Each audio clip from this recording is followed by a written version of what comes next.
Hi friends, இன்றைக்கி நம்ம healthy and simple breakfast பார்க்கலாம். கம்பு கூழ் தான். கம்பு கூழ் செய்கிறதுக்காக நான் கம்பை நல்லா க்ளீன் பண்ணி வாஷ் பண்ணி எடுத்துக்கிட்டேன். நம்ம நார்மலாக சாதம் வைப்போம் இல்லையா, அதே மாதிரி தான் இந்த கம்பை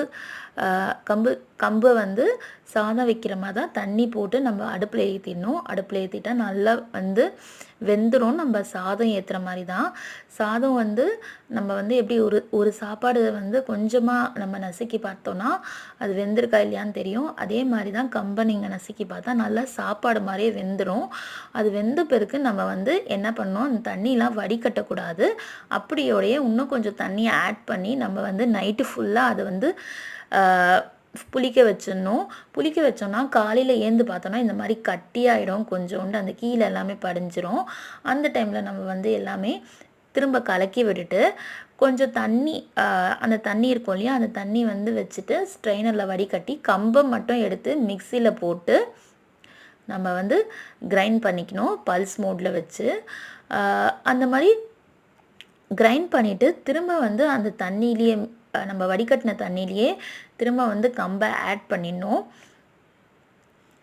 இந்த மாதிரி நான் வடிகட்டிட்டு திரும்ப மிக்சிலேயே திரும்ப போட்டு பல்ஸ் மோடில் போட்டு திரும்ப அந்த தண்ணியிலேயே ஆட் பண்ணி எடுத்துக்கிட்டேன். அப்புறமா கொஞ்சோண்டு தயிர், கொஞ்சோண்டு இல்லை நிறைய கூட தயிர் ஆட் பண்ணிக்கலாம். தயிர் ஆட் பண்ணிவிட்டு மோர் நம்ம போடுவோம் இல்லையா, அந்த மாதிரி நம்ம தயிரை இதில் போட்டு குடிக்கணும். அவ்வளோதான் கூழுன்றது. சிம்பிள் அண்ட் ஹெல்த்தி தான்.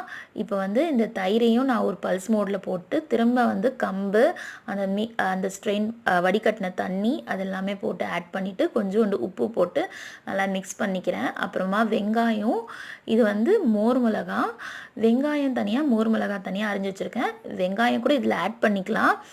சின்ன வெங்காயம் கூட யூஸ் பண்ணலாம். எங்கள் வீட்டில் அந்த மாதிரி யாரும் ஒன்றா சேர்த்து சாப்பிட மாட்டாங்க. அதனால் தனித்தனியாக செஞ்சு வச்சுருக்கேன். உங்களுக்கு தேவைன்னா எல்லாமே நம்ம வெங்காயம் கூட ஒன்றா போட்டு ஆட் பண்ணிவிட்டு நம்ம சைட் டிஷ்ஷாக மோர் மிளகா தொட்டு சாப்பிட்லாம். இந்த டிஷ் ரொம்ப ரொம்ப ஹெல்த்தியான டிஷ். நீங்கள் கண்டிப்பாக ட்ரை பண்ணி பார்த்து கமெண்ட் பண்ணுங்கள். பிரேக்ஃபாஸ்ட்க்கு ரொம்ப ரொம்ப ஈஸி ஆன டிஷ் கூட. Thank you friends.